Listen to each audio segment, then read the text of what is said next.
수도권을 핥히고 간 비구름, 오늘은 충청권으로 내려갔습니다. 내일까지 300mm를 뿌린 뒤에 다시 서울로 올라온다고 하는데요. 윤석열 대통령은 이틀 연속 침수 피해 현장을 찾았습니다. 우리들의 문제는 현장에 답이 있다는 판단일까요? 하지만 정치권 공방은 더 거세지고 있는데 관련 소식을 신혜원 체커가 정리했습니다. 네, 별이 5개, 가정회는 5씩, 뉴스픽도 5개 밀고 있습니다. 신체커의 뉴스픽5 시작해보죠. 자, 오늘 준비한 소식은요. 물폭탄 충청으로, 그리고 고문 현답, MB 제외와 간선 말라, 마지막은 반도체는 미국에서입니다. 자, 유독 더웠고, 유독 습했고, 유독 괴로운 여름입니다. 115년 만에 내린 기록적인 폭우가 한반도의 곳곳을 핥히고 지나갔습니다. 지금 비구름은 수도권을 지나 남쪽 충청권으로 이동했는데요. 내일까지 300ml에 달하는 비를 뿌릴 것으로 보입니다. 제일 중요한 것은 2차 피해가 발생하지 않도록 막아야 된다는 것입니다. 생활이 어려운 분들, 몸이 불편한 분들이 자연재해에 더욱 취약할 수밖에 없습니다. 예상보다 더 최악을 염두에 두고 대응해야 합니다. 자, 예보 상황 다시 간단히 짚죠. 지금까지 물폭탄은 서울과 수도권에 집중됐습니다. 자, 영상 볼까요? 물속에서 몇 바퀴 구르고도 차마 일어나지 못하는 여성. 네, 엉덩방아를 뜯고 주저앉는 모습이 보이고요. 자, 이어서 계단에서 폭포수처럼 물이 흐르는 지하철 동작역의 모습이었습니다. 여관에서 보면 이렇게 플랫폼에 물이 가득 차 있고요. 병원에서는 검사실에 밀려든 물을 막기 위해서 의료진이 고군분투를 벌이고 있습니다. 자, 마지막 사진 보여주시죠. 네, 이 강남 일대의 침수 상황을 상징적으로 보여주는 이 서초동 현자 사진. 참고로 전문가들에 따르면 차량 침수 시에 차 위에 올라가는 것이 오히려 안전하다. 그러니까 현자의 판단이 옳았다고 하는데요. 키가 이미 잠길 정도라면 사실상 차량은 포기하시는 게 맞습니다. 물을 헤치고 대피를 하는 것들이 어렵다면 오히려 차량의 가장 높은 지붕이나 이런 쪽으로 올라가셔서 오히려 구조를 기다리시는 것이 훨씬 더 안전하실 수가 있거든요. 자, 이제 물폭탄은 충청에 자리 잡았습니다. 떠밀려온 쓰레기에 배수로가 막히고 나무가 쓰러졌다는 신고가 빗발치고 있습니다. 대전과 세종, 충청 남북도 지역에 호우특보가 발효됐고 일부 지역엔 산사태주의보도 내려졌습니다. 내일까지 최대 300ml가 더 온다고 하니까 잠시 후에 대전 현지 상황을 연결해 보겠습니다.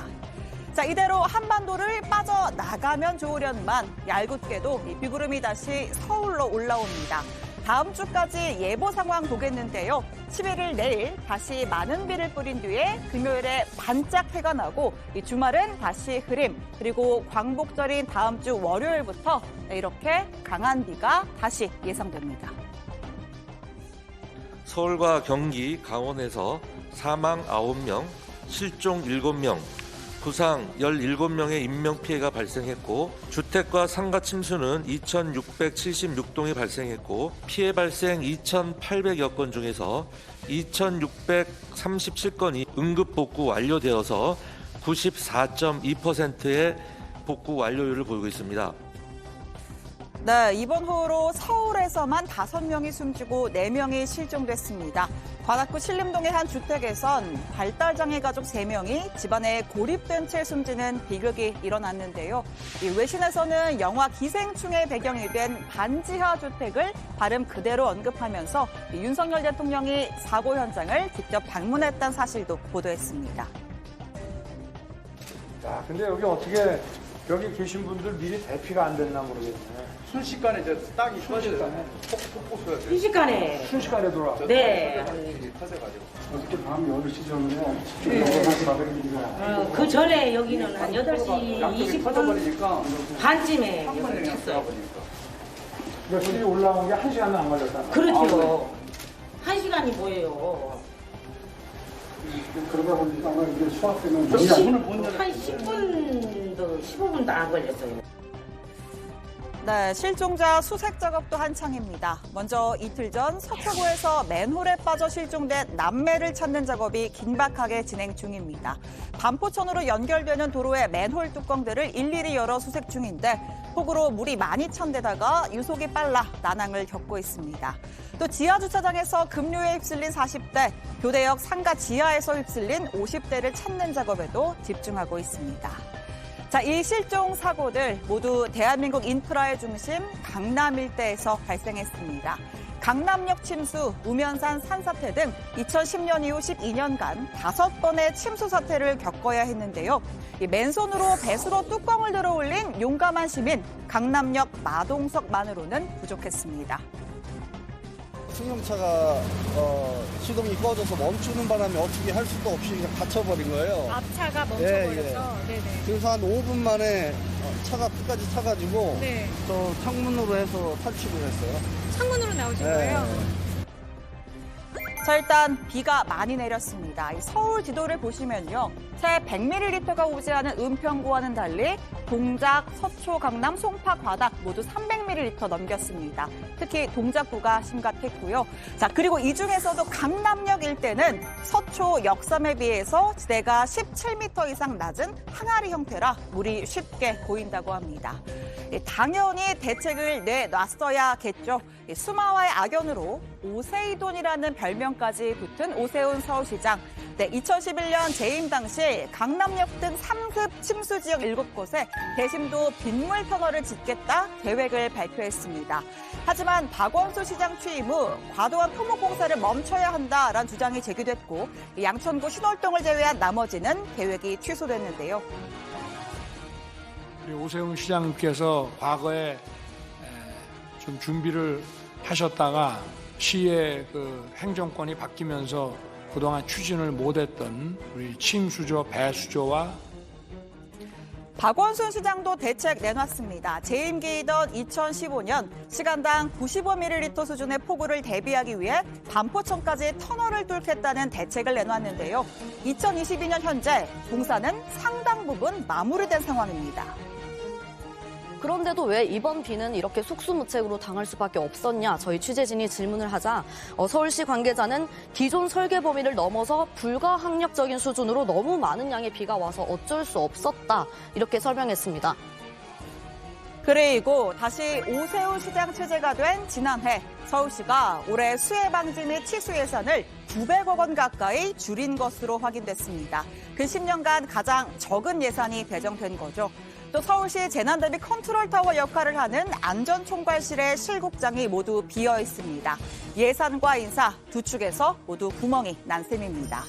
다만 서울시 측은 올해 예산의 경우 서울시 의회에 4,450억 원을 제출했지만 당시 더불어민주당이 다수를 차지한 시의회가 284억 원을 삭감했다고 해명을 했습니다. 자, 결국 피해의 책임 소지를 놓고 내탓 공방을 벌이는 상황입니다. 재난 관련 대책은 당장 성과가 보이지 않더라도 꾸준히 그리고 미리 대비해야 하는 장기 사업입니다. 가뜩이나 급격한 기후변화로 인해 피해 규모가 점점 더 커지는 양상인데요. 서울시든 시의회든 대비태세가 안일했다는 비판을 피할 수 없을 것으로 보입니다. 이런 게 기후변화의 한 단면입니다. 느닷없이 올해 45도 기온을 깬다거나 눈이 뭐 1m 넘는 눈이 왔다거나 비가 내리면 그 폭우의 빈도가 늘어날 것이다. 극렬해질 것이다. 이런 전망입니다. 네. 자, 두 번째 픽으로 가겠습니다. 네. 우문현답. 네, 어리석은 질문과 현명한 답변 말고도 다른 뜻이 있죠. 바로 우리들의 문제는 현장에 답이 있다. 현장의 중요성을 강조하는 말입니다. 서울에 집중호우가 쏟아진 지난 8일 밤 윤 대통령은 서초동 자택에서 상황을 지휘했습니다. 그리고 어제는 직접 피해 현장을 방문했죠. 오늘도 마찬가지인데요. 이 집중호우로 옹벽이 무너진 서울 동작구의 한 아파트를 찾았습니다. 현장을 둘러본 대통령은 국민의 안전은 국가가 책임진다. 이렇게 얘기하면서 동행한 이상민 행정안전부 장관에게 철저하게 안전진단을 하고 옹벽 철거 그리고 재건축에 필요한 모든 지원을 아끼지 말라고 당부를 했습니다. 주민 여러분의 안전을 정부가 책임질 테니 정부를 믿고 기다려달라고 여러 번 당부를 했습니다. 네, 윤 대통령은 주민센터로 대피한 아파트의 주민들도 직접 만났습니다. 임시거주에 머무는 동안 불편함이 없도록 확실하게 지원하겠다. 특히 정부를 믿고 기다려달라는 말을 여러 차례 강조했다고 합니다. 국민의 안전에 대해서 국가는 무한 책임을 지는 것입니다. 이 점을 모든 공직자께서 꼭 알고 계셔야 할 것 같습니다. 이 호우 피해 관련 첫 사과도 내놨는데요. 어제 현장을 찾았던 신림동 반지하 일가족의 사망 사고를 언급하면서 고개를 숙였습니다. 저도 어제 현장을 다녀왔습니다마는 집중호우로 고립돼서 소중한 생명을 잃는 안타까운 사고가 있었습니다. 다시 한번 희생자의 명복을 빌며 불편을 겪은 국민들께 정부를 대표해서 죄송한 마음입니다. 이번 집중호우로 윤석열 정부의 재난 대응이 본격 시험대에 올랐다는 평가입니다. 야당에서는 폭우 첫날인 8일 윤 대통령의 자택 지휘를 문제 삼았습니다. 대통령이 고립됐다, 폭우에 출근도 못하는 게 말이 되느냐 맹공을 퍼부었죠. 취임 전 무조건 대통령실과 관절을 옮기겠다는 대통령의 고집이 부린 참사입니다. 그러자 대통령실은 정면으로 반박에 나섰습니다. 고립돼 못 나간 게 아니라 여러 상황상 나가지 않는 것이 맞다는 판단을 내렸다면서 오히려 피해가 발생하는데도 경호를 받으면서 나가는 게 맞느냐 방문하기도 했는데요. 대통령은 새벽까지 실시간 보고를 받았고 대통령이 있는 곳이 곧 상황실이라고도 말했습니다. 한덕수 국무총리나 이상민 행정안전부 장관, 오세훈 서울시장들부터 실시간을 보고로 받고 계셨고요. 컨트롤다가 부재했다라고 프레임을 쓰는 것은 무책임한 공격이라는 거죠. 혹시 앞으로 이런 비슷한 상황이 생기면 또 퇴근을 하시는 겁니까? 비가 온다고 그래서 대통령이 퇴근을 안 합니까? 폭우 피해가 발생했다면 모르지만 대통령께서 퇴근을 하실 때는 저희들도 다 일상적으로 어제 저녁 약속도 있고 다 가고 있었습니다. 강승규 수석, 야당의 공세를 향해 국가적인 재난을 정쟁 삼고 있다라고 비판했습니다. 다만 퇴근길에 폭우 피해가 발생했다면 몰라도 이 말은 정정이 필요해 보이죠. 제가 퇴근하는 거 보니까 벌써 다른 아파트들이 아래쪽에 있는 아파트들은 벌써 침수가 시작이 되더라고요. 네, 퇴근길에 침수가 시작됐다. 윤 대통령의 이 발언을 놓고 야권은 심각성을 알고도 퇴근했다는 걸 자인한 셈이라고 주장했습니다. 대통령실이 잘못을 바로잡긴커녕 억지 주장으로 변명만 반복하고 있다고 꼬집었는데요. 외국을 나가시거나 대통령이 어디 계시는 곳이 상황실이다 라고 얘기한 것은 옳은 얘기입니다. 그런데 이 국민들의 정서는 대통령께서 또는 현장에서 지휘하기를 바라는데 차를 돌려가지고 그 상황실에서 좀 진두지휘를 했으면 이런 논란이 안 벌어지는 거 아닌가요? 제 말씀이 지금 그 말씀이에요. 비서실이나 경호처가 대통령을 잘 못 모신다. 네, 탁현민 전 청와대 행정관은 경호가 문제면 경호를 최소화할 수도 있지 않았느냐 지적하기도 했습니다. 첫날 불거진 논란에 이틀째 바삐 찾은 현장 행보도 또 국가의 책임을 강조하는 발언도 빛이 바랜 측면이 있습니다. 이번 논란 예기치 않은 집중호우처럼 윤 대통령에겐 예기치 못한 악재가 됐다는 평가가 나옵니다. 네, 두 번째 픽 여기서 정리하고 나머지는 들어가서 전하겠습니다. 네, 왜냐고요? 워낙 호우 피해가 중요하기도 하고 또 그래서 제가 원고 분량 조절에 대실패했기 때문입니다. 얼른 들어가죠. 뉴스픽 5였습니다.